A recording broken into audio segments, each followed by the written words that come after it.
Excellent. Well, we're going to get going. We wanted to firstly thank Brad Gilchrist for having a great set of heifers out here for us today and bringing them into London for us. We also want to thank Jesse Milne-Smith with LiveAuctions.tv for live broadcasting this session today. And so I know there's a lot of people at home that weren't able to make it, and we appreciate that they're at home and able to join us. And so with that, I'm going to introduce our MC for this session, and it's the General Manager of the Canadian Hereford Association, Stephen Scott. Thank you, Jill, and thank you all for joining us this afternoon. I hope you had fun over there at the cattle handling demonstration.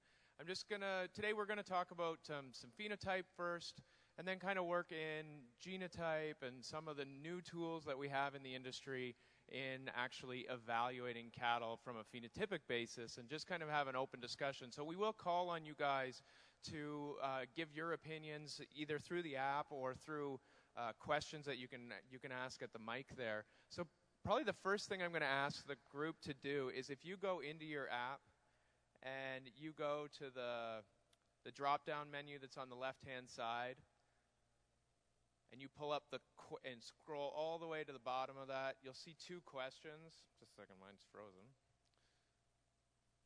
Exit poll. So you want to hit the second one, question number 2, global trends in cattle conformation number 2. And the question that we're asking there is, which heifer did you place first? So if you could put in your answers for that, we'll get that information and present that back to you momentarily. Just in the meantime, I'm going to give a little brief intro to our speakers here. First of all, we have PJ Budler, raised on a 5th-generation cattle farm in South Africa, where he founded Bonhaven Beef Cattle at a young age.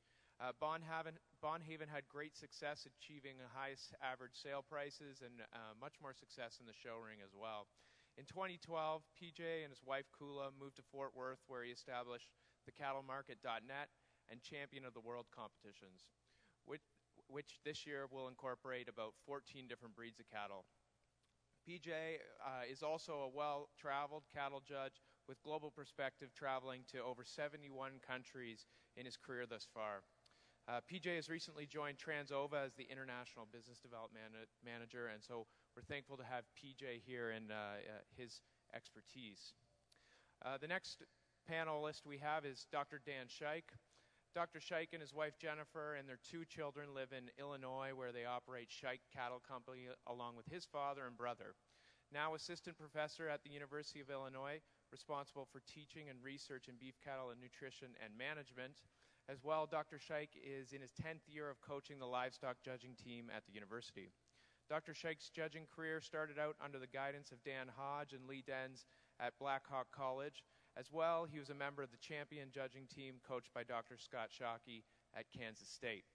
Dr. Scheik has a long resume of experience at the most notable shows judging cattle across the U.S. And finally, on our panel, we have Jack Oates. Jack Oates is actually from Cobden, Ontario, where he operates a purebred Charolais and Simmental operation with his father. At a young age, Jack has had many successes in livestock judging so far. Jack has been a member of the nationally competitive judging teams at Blinn College in Texas, as well as Kansas State University, while he was studying for his Bachelor of Science in Animal Science. Jack is now residing in Illinois, where he coaches the collegiate livestock judging team at the University of Illinois, and is continuing his studies in a master's degree in ruminant nutrition. So please help me in welcoming our panelists today.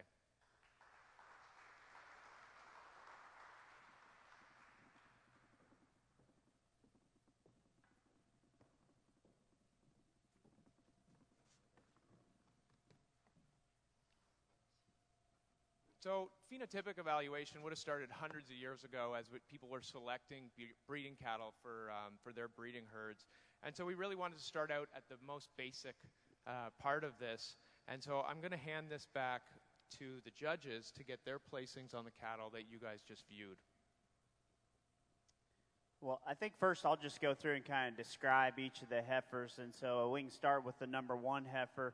And that's a heifer that I guess I really appreciate in terms of being one that combines some performance, good size, length of body, love her rib shape and body depth.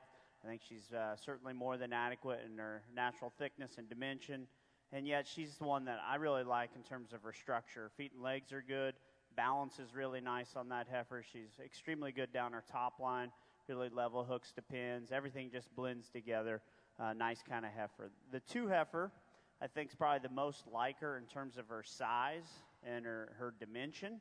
And she's also good on her feet and legs. The big difference there is this heifer doesn't balance up as well from the profile. She's a little deeper chested, a little tighter up in her flank. She gets a little easy in her loin and probably sets her tail head up just a little higher than it needs to be. The 3 heifer is one that I think is good in terms of having some body. She's kind of moderate sized. This heifer just doesn't balance up as well. You look up there through her front end, she's deeper chested, wants to open in her shoulder a little bit more. You step in behind this heifer, she's one of the 2 narrower, flatter ones. Really kind of, not only is she narrow at her pins, but she also slopes off at her rump from hooks to pins. I think she's the poorest in her rear leg set and travel. And so just the one that you get a little more critical in terms of balance and structure. And then we have the 4 heifer. She's kind of the different one, I guess. I think she looks like a different line probably. I mean, we use the term moderate to describe a lot of things. This one's on the moderate to small side, I think. Really good in her body, all right? Easy fleshing, deep-sided, one that is maybe almost a little too easy fleshing. You probably have to be careful how you manage that one. She's carrying plenty of condition. She's good in her top line and holds herself together nice there. I would change her feet. I think if you look down at the ground there, that one's pretty shallow in her heel, getting a little longer toed. Probably just needs to have a different hoof shape. So I guess as we put them together and come up with the placing on those, no, I was just talking about them. That's not my placing. So my placing as you go together there, I think 1's a logical place to start. I think 3's a logical place to finish. And then it leaves a middle pair between 2 and 4, and they are very different cattle.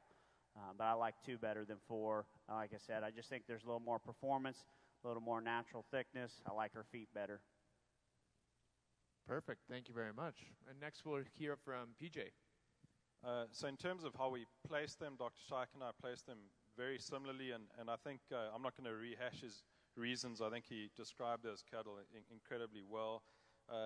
Just some comments on each of them. The number 1 heifer that we both like to win this class, she combines femininity and muscle with some growth and softness that even fat cover over her rib cage and the softness in her belly that we need in maternal breeds. And she's a really good combination of all of that with that extra athleticism and good feet and legs. The heifer that we've got in second, the number 2 heifer, my issue there, like Dr. Shaik mentioned, is she needs to be stronger in her loin and hold her spine up a lot better, and I'd like to see that tail head down a bit, because in my experience, when the tail head gets pushed up like that, normally it's an indication that the pin bones aren't wide enough apart, and that is maybe the case with her. The heifer, the number 4 heifer is what we've got in third, moderate framed, easy fleshing, early maturing heifer. My issue today, along with the fact that she needs better feet and a deeper heel, is she's got too much hair on her. And cattle at this stage of the game in August in Canada should be slick.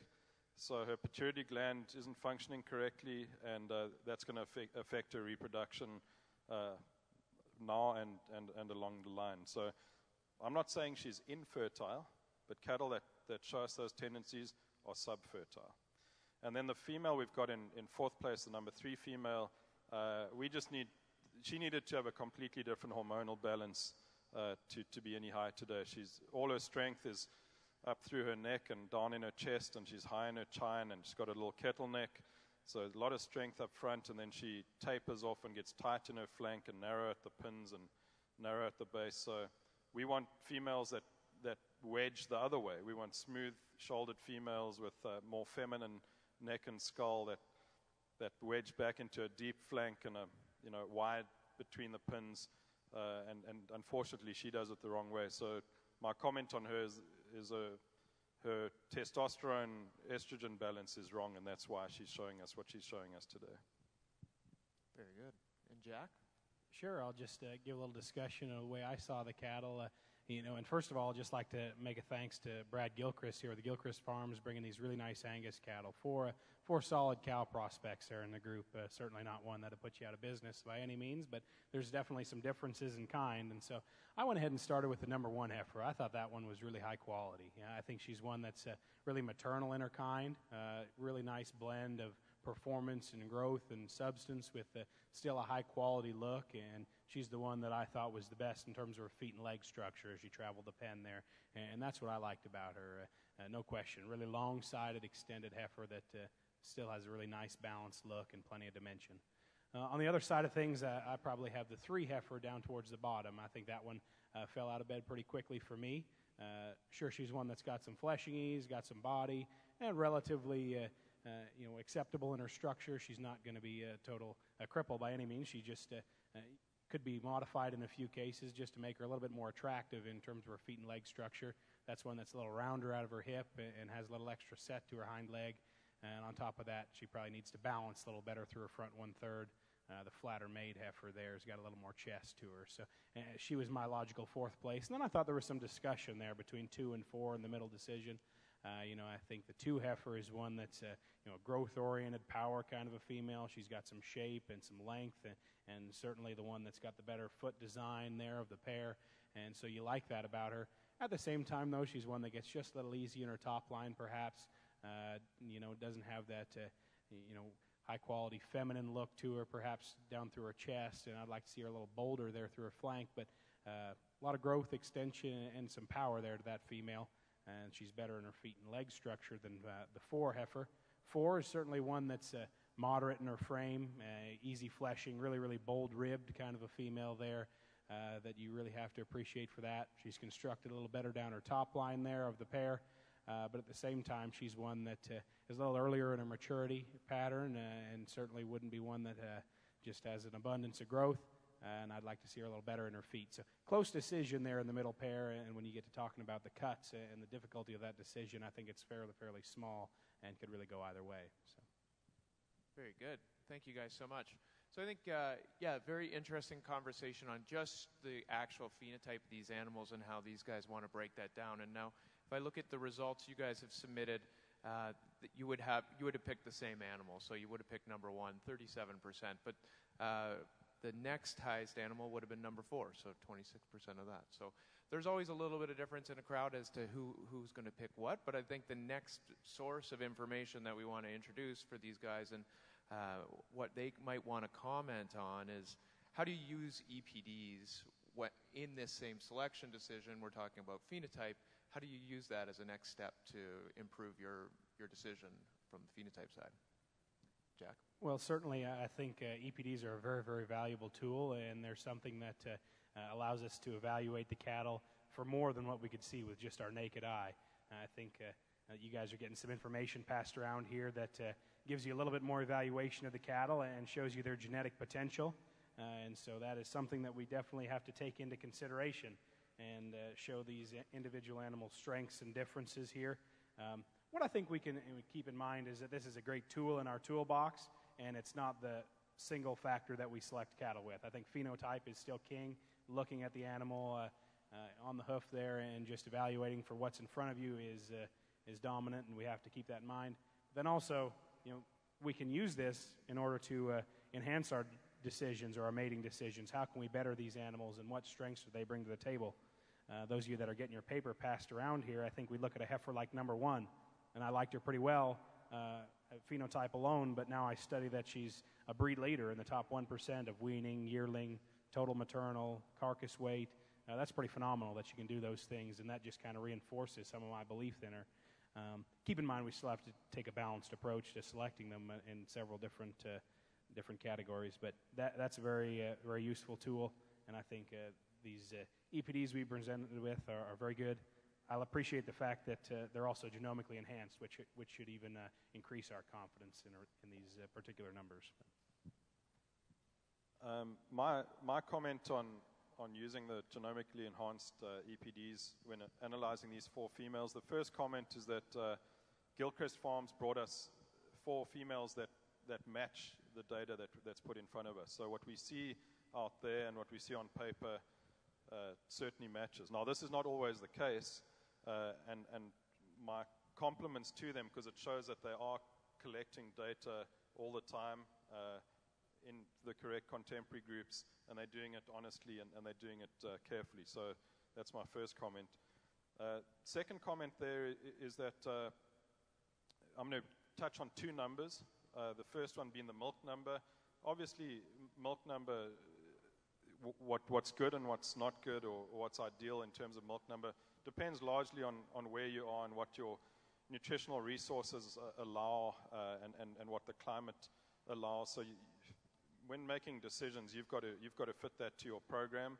The other number that I do look at a lot is the fat number. Now, unfortunately, the fat number often isn't very accurate, but when it is, we want that fat number to be positive, or I do, because in maternal breeds we need softness and we need fat, because that correlates highly with fertility and early maturity and durability. Unfortunately, in North America, a lot of the analysis we get back on trait leaders, etc., for carcass penalizes fat even in maternal breeds, and I think this could lead us down a dangerous path. And then lastly, when we're given the data in front of us, traditionally in a show, or the way there are a lot of shows around the world that give us data with the judging.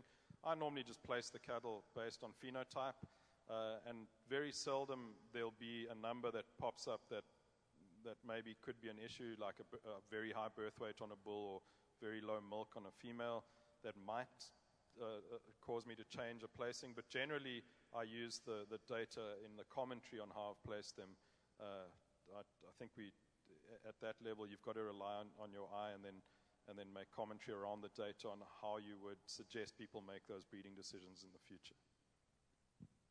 Yeah, I think my comments would really build off the last thing you talked about there, PJ, and that's it's most important when we start to think about how to combine phenotype with the genetic information, to first step back and think about what is your operation and what are your goals and who is your customer base and what region of the world are you in. Because then the combination of phenotypic traits and whatever genetic information is available, the blend and the emphasis is going to change based off all of that. And so when I'm judging a show and there's data presented, it's pretty rare, especially in females, that I'm going to place that largely on those EPDs. That would be me saying that there's only one environment and only one clientele that matters if there's only one set of EPDs that I deem the most ideal.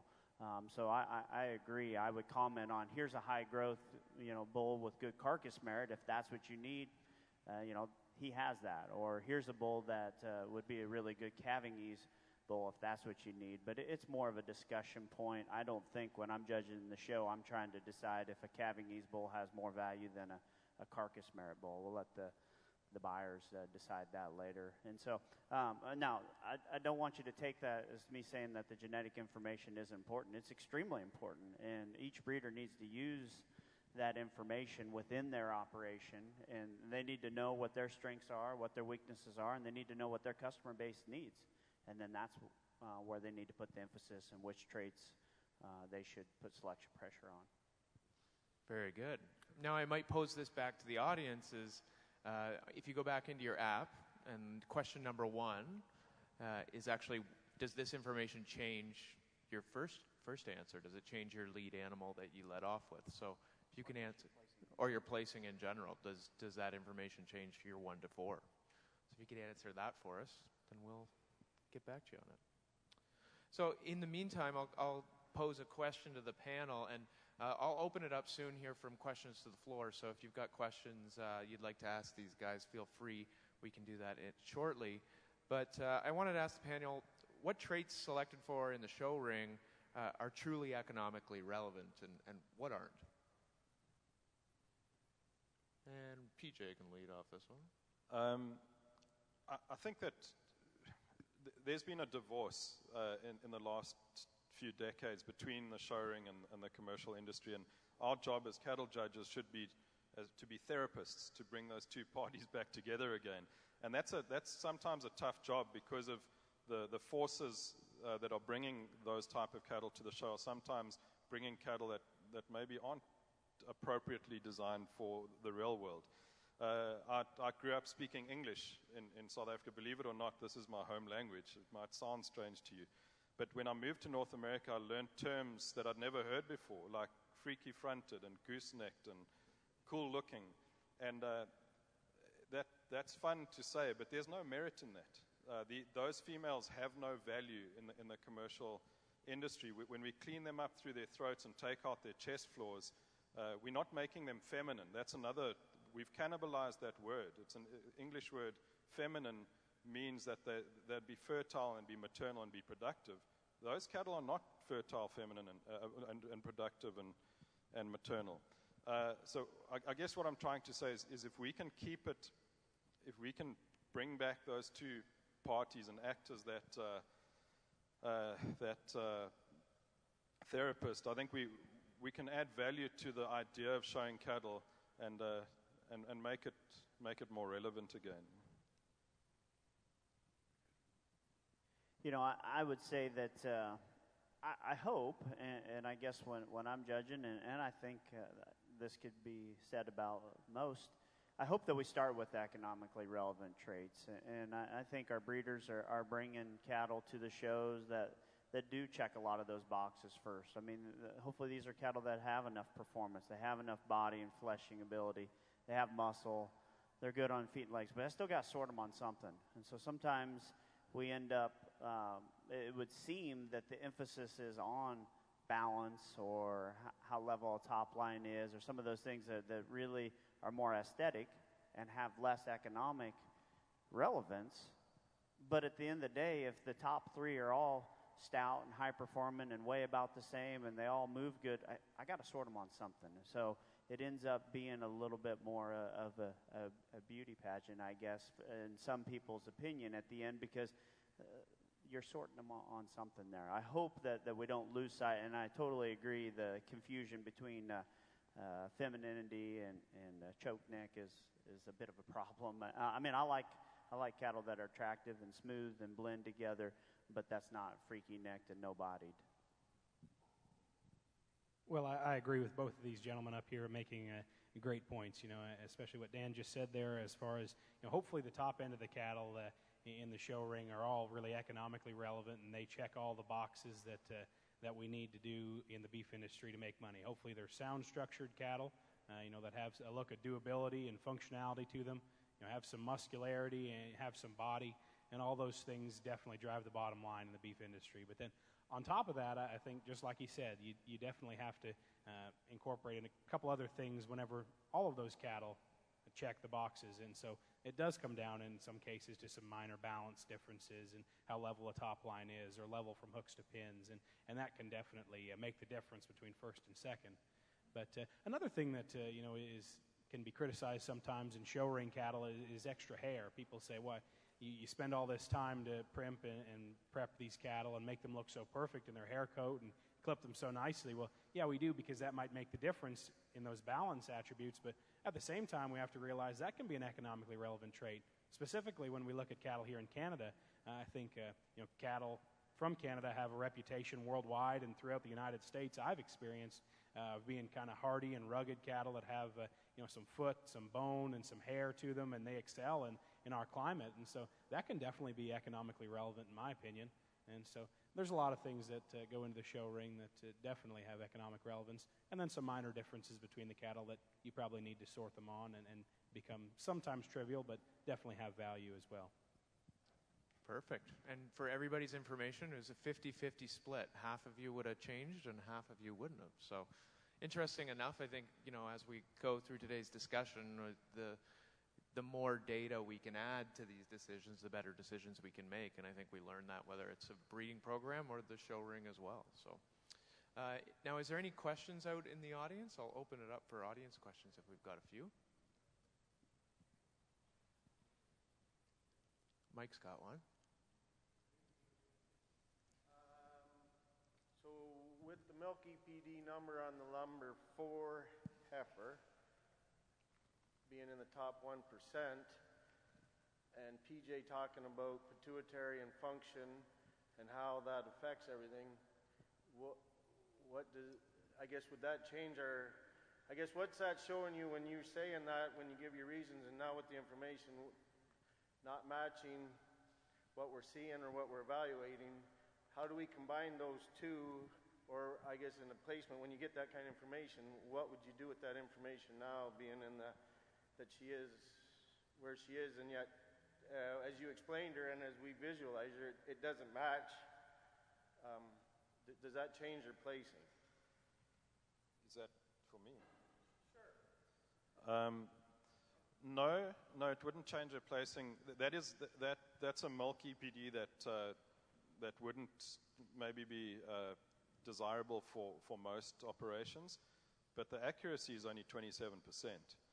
So what I like about this is I can make the same jokes as I did in the last thing, and you guys didn't hear them.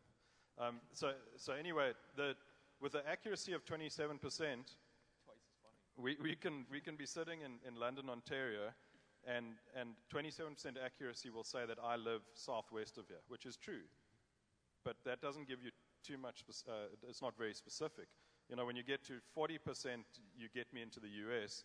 When you get to 80%, you get me into Texas, and then 90% gets me into Fort Worth, and then you have to find me once you get there. But at 27%, I don't know how much weight I can actually put on that number, to be honest. And I would add that a lot of her other numbers do kind of match her. I mean, low growth, most fat. I mean, I do think that in general, her numbers kind of line up with her phenotype.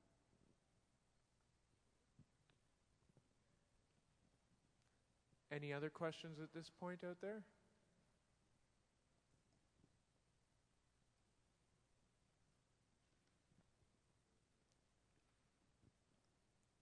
So yeah, go ahead. I don't know if anybody's brave enough, but I like discussion. I'm curious to hear from the audience on those that like some of the other heifers to win besides one, because we all started with one. What you liked in those other heifers, and if you saw things that we didn't see or have any points to discuss. You know, I think talking cattle with cattlemen's fun. So, or any other question.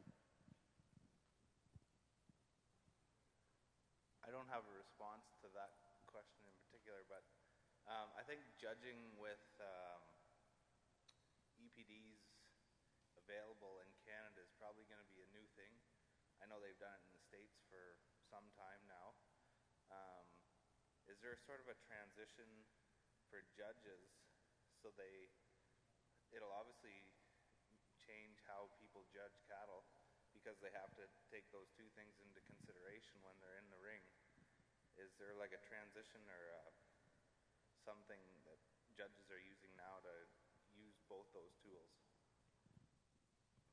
I could say that in the U.S., I think the first breed to really adopt it and push it would be the Simmental breed in their progress through performance. And to do one of those national Simmental shows in the U.S. where data is included, I had to be on a panel conversation with their board, and they wanted to make sure that I understood and knew each of their EPDs and each of their indexes. And you know, at that time, they weren't printing the percentile ranks, which I'm not sure why, and so they wanted to make sure I knew where breed averages are. Now they provide all that. In fact, I think they've gone to where they only provide the percentile rank rather than the number. And so there was a bit of a training, I guess, if you will, and you had to be nominated, had to have letters of recommendation that you understood data, and then you had to go through this phone call with their committee on the genetic part before you could judge one of those.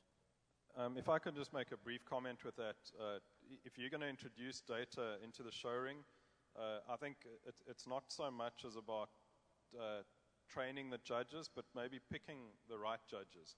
Because forcing a guy to use a tool that he's not comfortable using, he ends up being manipulated into using something that isn't what he likes or what you like. You know, you end up in no man's land. So I think in that case, I think the worst thing as a judge for me internationally is when you get to a place and they tell you what to do when you get there. Jack, do you have something? Well, sure, I could comment to it. I had the chance to use numbers a few times in the show ring, and definitely, like I mentioned earlier, a great tool to have in your hand and lets you see some things and evaluate that you wouldn't be able to do with just your naked eye and as they come into the ring. And so it provides you with more information, and that's always good. I think more information we gather in this day and age and more data is definitely of value, but still something that can't be single trait selected. It's something that you have to balance certainly in your approach to it. So. And I will, last comment on that, I will add, I don't think I said this to this group, but I put less emphasis on the females EPDs than I do the males. I mean, in my opinion, I don't want to have a female that's bottom 1% across the board, but as long as she's kind of hovering around breed average, I think that's plenty acceptable. We can go out and AR to a breed leading, trait leading kind of a bull. A bull, I mean, if we're really trying to identify a bull that's going to move the breed in the right direction, I would hope that he would be at least working his way up towards the top end. He's going to influence a lot more, potentially lots of cattle at lots of operations. I would hope that we can find one that's pleasing phenotypically and is pushing the envelope a little bit more on traits that we want. And that goes back to a little bit of what PJ mentioned just a moment ago about how hopefully the numbers do match the cattle, and the good cattle oftentimes do have the good numbers, and that's definitely something we appreciate when that comes to the table. But hopefully they match is what we say. So. Thanks, Ivor. Ryan? So I guess I would place them a little bit different than what you did, so I thought I'd just talk about that a little bit. The number one heifer, I'd say by far, is the best heifer. She has a little more size and growth than what I'd like. She, looking at her growth numbers on EPDs, I'd definitely knock her back because of that. Like, I run a ranch where I expect them to graze fairly late in the season and get by on kind of okay feed through the winter, but she's still, an easy doing, well put together heifer. Once we get down the list, I had number 4 as second, just the only, she's more moderate than I'd like, but still feminine. And when I'm selecting heifers, I look for fleshing ability, and I really look for what I would describe as femininity is when I look down their back and they go narrower from the back to the front, and then when I look at them from the side, and I like to see them get really deep in the flank, and she does that pretty good. Where the next two, 3 and 2, I'd say are really pretty similar heifers. I'd have trouble picking between those two, and both of them are pretty heavy fronted and kind of pinched up through the flank, where I think they'd look like feeder heifers rather than breeder heifers. And I'd put number 2 last just because of that angle up on her hip there, and to me that shows even less femininity, and a lot of times those kind of cattle have a little bit of calving difficulty, and I've found that they'll fall out faster as far as not breeding back, where the number 3 heifer, there isn't as much to her through the middle, but kind of has sort of the right shape, where I think she'd maybe work a little bit better as far as staying fertile and breeding back. And I take criticism well, so don't be afraid to say where you disagree. I mean, I mentioned earlier this morning is that I have no issue with people disagreeing with me as long as they can explain why, and I think you explained perfectly well why you would have done what you did, so there's certainly no argument from my side. In terms of your comments on the first heifer, you still put her up, but she's not ideal for your operation, right? And I think it's important when evaluating cattle on a national or international scale that you understand, I mentioned this in the previous session, that I once heard this said, and I can't remember who said it, and I use it as though I made it up and I'm actually plagiarizing, but there was a guy, a US judge, who said that quality cattle come in all shapes and sizes. And it's easy to make a little one or a big one, but it's the art of breeding is in making a good one. And she is a good one. And because of how diverse countries are, Canada's incredibly diverse from coast to coast, there are areas that can handle an animal like that. So I think the caution is don't use necessarily what's going to work on your property, but understand the industry nationwide. And that's sometimes a challenge, to do that. Yeah, I definitely would agree with PJ in the fact that, we don't all have to see them the exact same way. There's value in the fact that they can work on your ranch and they can work at my place too in a different way. But the thing is, we find the value in a heifer like number one or whatever heifer it is that you use to win. I think you see the quality. There are 4 good heifers in the ring, and so you definitely have your individual biases between them. So no issue there. But I would agree that the beef industry, there's room for an outcross and room for different types of cattle that fit different environments. Whether it be a high growth heifer like one or a really moderate, easy fleshing heifer like number 4, and so different cattle can work in different environments. As we mentioned earlier, perhaps a little different than other protein sources where they're all pretty standard regardless of location. I think we work with several different areas and different geographical environments and so on. So. And I no other comments. You described him right, and that's the important part there. For me, the real decision is 2 and 4, and they are so different. And I do agree with you that 2 and 3 can kind of look similar initially. I guess for me, 3 just sorted because of her hip and hind leg, and to me, she was the most off balance. If we could just fix 2's top line, then I think it would be a different deal. But she is what she is. I'd be curious. There was 7 or 8 people that started with 2, so obviously there are some people that like 2. I would be curious if any of them would want to share their comments on her, because she probably moved on placings as much as any. That'd be me. Would be one of them. You bet. and I see what you're saying on number 1. I got no problem there. That tail head stuff down in there and the fat that's around there, I've seen too many of those, not necessarily in the black cattle, but some that have a white face that just provide shade by the end of the summer because they just look after themselves too much. I'm just concerned about the milking ability of the number 1 is why I put her in 2. Yeah, 2 doesn't have the loin in the top. 1's a little longer skulled, going to be a little bigger framed, and probably not quite my type down the road. Yeah, if I could fix the top line in 2, easy. But I did that from the milking, just from what my gut says of having seen cattle down the road. 3 and 4, they were 3 and 4 for me. Again, the hair thing, I just see some fertility problems in that number 4 heifer and the feed issue. But that's why I switched those 2. Listening to some of the comments, I hear some John Bonsma sort of influence here. And I'm just wondering, how common is that in terms of, you're looking at hormonal balance and so on as it's expressed in her visual look. And I'm just wondering how common you think that is in judges utilizing that kind of criteria in placing the cattle. Well, I think growing up in South Africa, we were raised on his philosophy, so it was ingrained in us, and I think a lot of South African judges would be similar.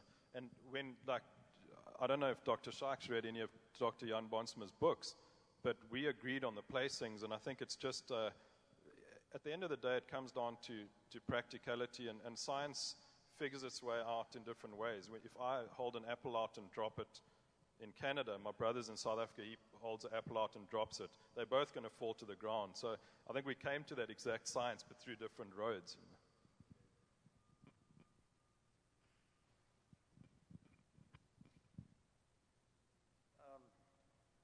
I'm just a commercial cattle breeder, raise my own calves, finish my own calves, sell them as finished cattle.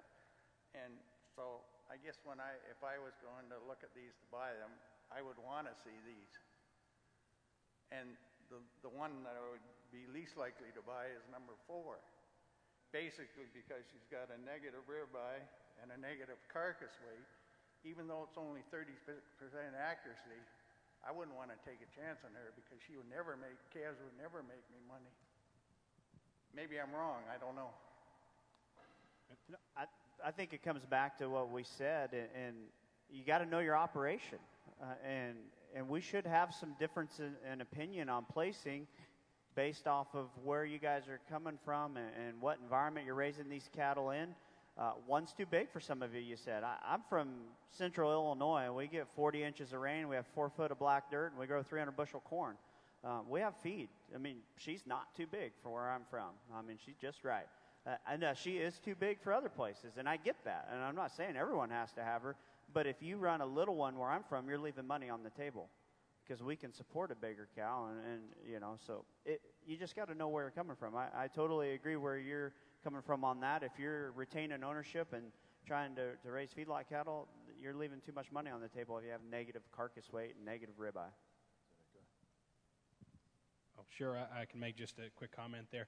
I know you talk about fours kind of deficiencies there on paper, and I think that generally fits her, you know, for the most part, just kind of in the bottom, you know, 3% of the breed for weaning and yearling weight, and pretty poor there in terms of her carcass data.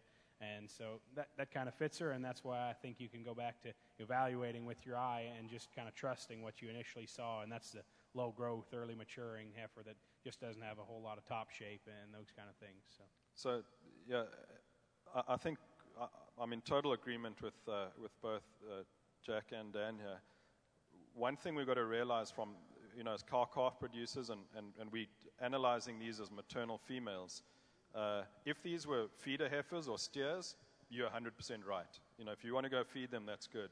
That heifer that we've got in last, she's subfertile. So as good as she would kill and as much more muscle she's got, natural muscle, than the other heifer, we've got to make money out of them in terms of breeding every year and raising a calf and being fertile. So we are at different ends of the value chain. So you're 100% correct in terms of feeding cattle, but in terms of breeding cattle, we can't use a heifer like number 3. Sir? I'm also a commercial operator, and I buy a lot of calves and fix them up and sell them. And I can tell you guys with certainty, from my experience, I've sold 100 pot loads over my career. If I had a heifer like number 4 and took her to Brussels, they'd discount me 20 cents a pound. We get paid by the pounds, and they want the stretch to put the weight on them. I couldn't believe, and I'm no offense, I understand your opinion, but I cannot believe that you would put number 4 any higher than 4, number 1. And number 2, I went to the school of hard knocks all my life. I was a farmer. Can you please explain to me how she can be a number 1 percentile for milk and yet have a 97 weaning weight? If you have milk, the weaning weight should be a hell of a lot higher than 97, right? Can you explain that to me? Because like I said, I just went to school of hard knocks. No, but you see that. I buy a lot of bulls, and you go into a guy's herd and you start looking at papers.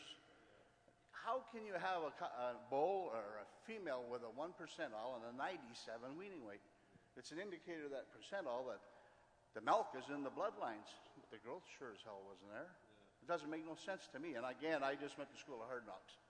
Please explain. You wanted some action, let's make her. Yeah, no, no one can explain that, but you're 100% correct there. Again, that heifer that you'd get discounted if you took her into town, yeah, but remember, she's not a steer. She's got to breed a calf and raise a calf every year. The heifer we've got in 4th, according to her body type and her hormonal balance, she's not going to raise a calf every year. So the little calf that we're going to get from number 3 is a lot better than the no calf. I mean, the little calf we're going to get from number 4 is a lot better than the no calf we're going to get every other year from number 3.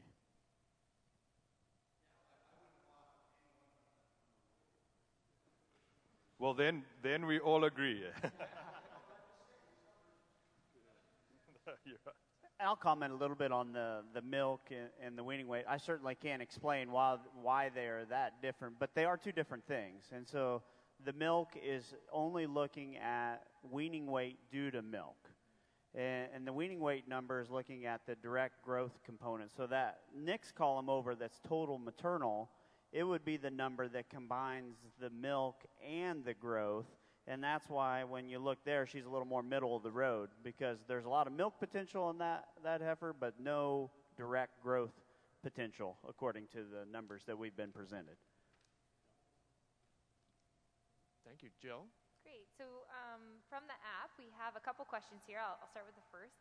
In regards to economic traits, I'd like to know what your opinions are in regards to ultrasounding for fat cover.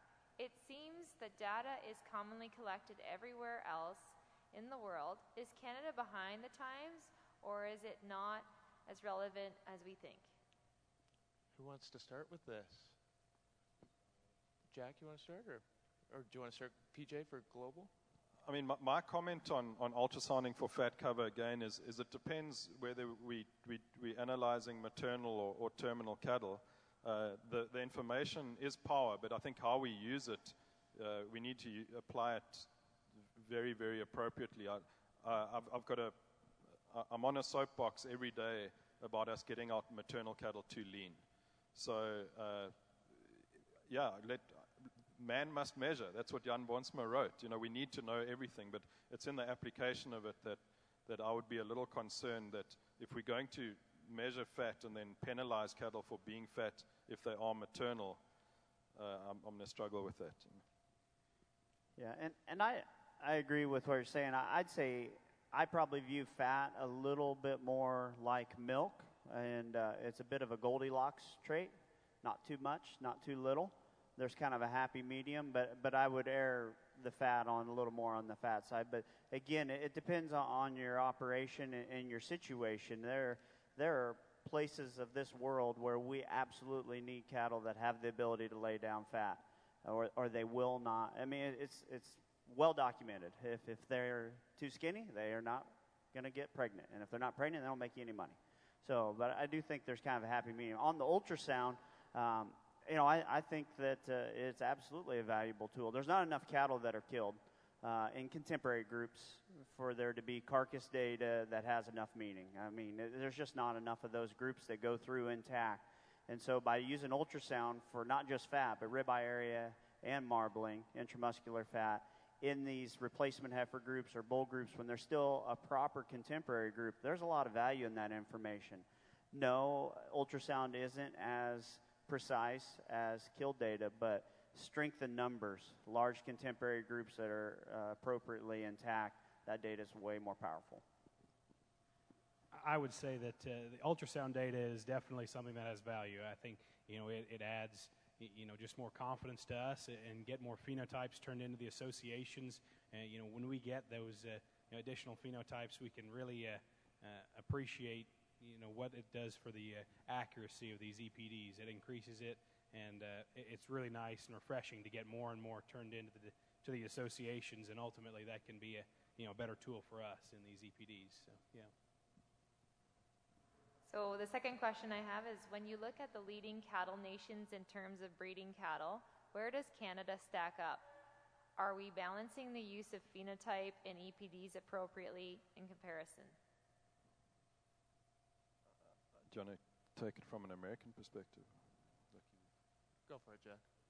Well, sure. I think Canada is doing a pretty phenomenal job, honestly, in terms of their balanced approach.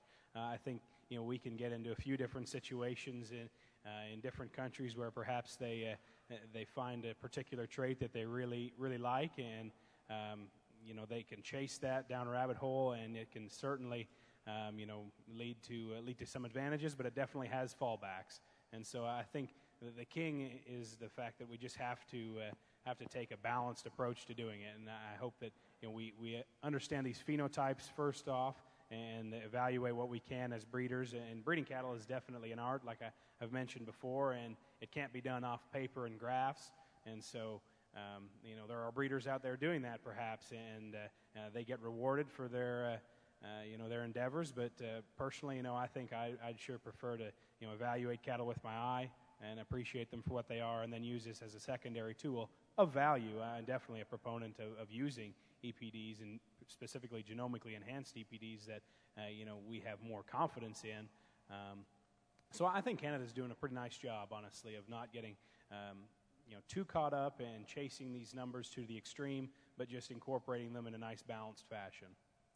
Yeah, so in my experience of exporting a lot of genetics and seeing a lot of cattle around the world, Canada at the moment is the go-to place for genetics, and I think it's for the reasons that Jack stated, that balanced, cautious approach of taking genetics forward but not running away from the ideals that the commercial cattlemen are needing. And even little traits like hair.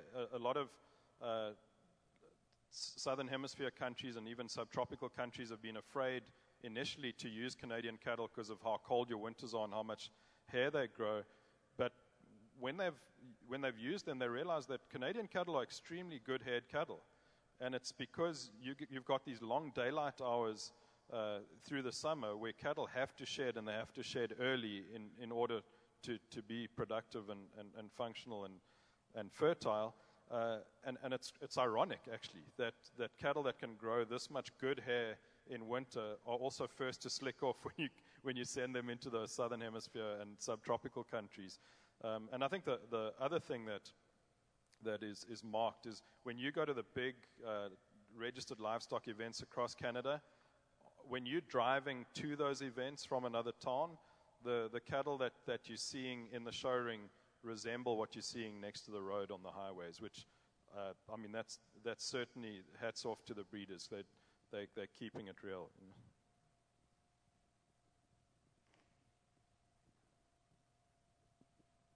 Just a question. It's not so much, I guess, a judging question, but the fact that some individuals put a fair amount of emphasis on where that heifer calf, when you're selecting heifers, where she was born in terms of within what part of the calving sort of length. Do you agree that there's some value in selecting those heifers that were born earliest in the calving season? Yeah, well, the way the show ring is structured, by dates, it's never going to sort that issue out. When selecting females in a breeding program, absolutely. I mean, you want those ones born in that first cycle, from the more fertile females, absolutely. But unfortunately, especially the professional show outfits, they want some in January, some in February, some in March, some in April, just so they've got one to win each class, which is problematic. But outside of the show ring, I think there's certainly validity in selecting those early-born heifers. I mean, the research is out there that shows they're much more productive over their lifetime, and early to estrus is certainly a value. So.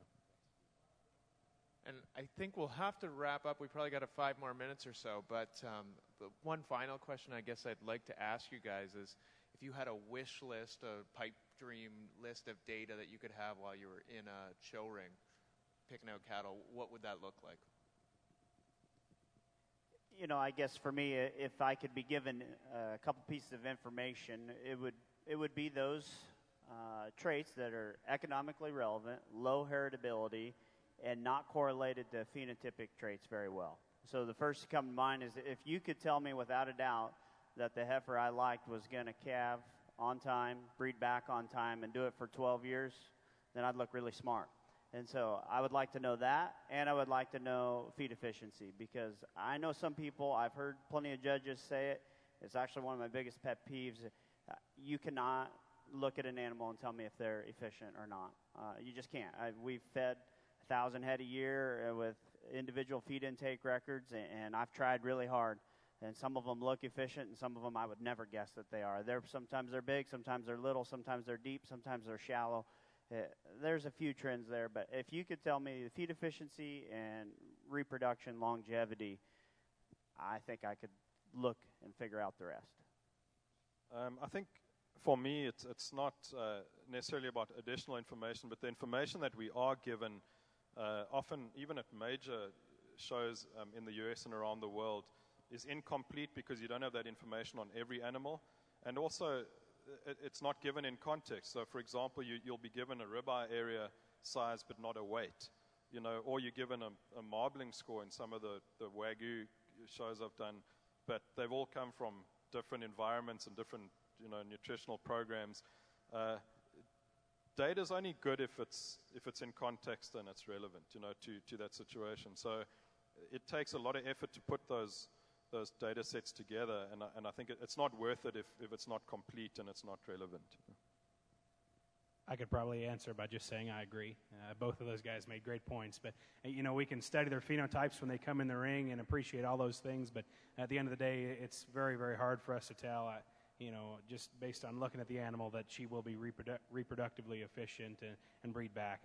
Very, very challenging, and feed efficiency, just based on looking at the animal, very, very challenging, and some might argue impossible to evaluate. And so if we could find out those things, boy, that would sure be helpful. And if all the animals that came into the ring were coming from the same environment and they were all in one giant contemporary group, that would sure be of value too, and you could truly understand how they've performed relative to their contemporaries on the same environment and feed program and so on. And so, yeah, the more information we can have on the cattle, the better as they come in the ring. Perfect. Well, I'd like to thank you guys, and I'd just like to sum this up. I think, this was a new thing that Jill really wanted to put on here, and the committees wanted to put on, and really just wanted to discuss what the future is going to look like of cattle evaluation as we move forward. I don't think there's much data used in cattle evaluation in Canada right now, but I think that's definitely going to change moving forward. And having this discussion on, adding data to that set, and really knowing that a lot of the cattle in the ring are functional for many different people across Canada. Just that day, there's going to be one winner. So recognizing that fact and moving forward and using the data to select the best breeding tools we have out there. So I'd really like to thank you guys. Round of applause for these guys. They've been great today.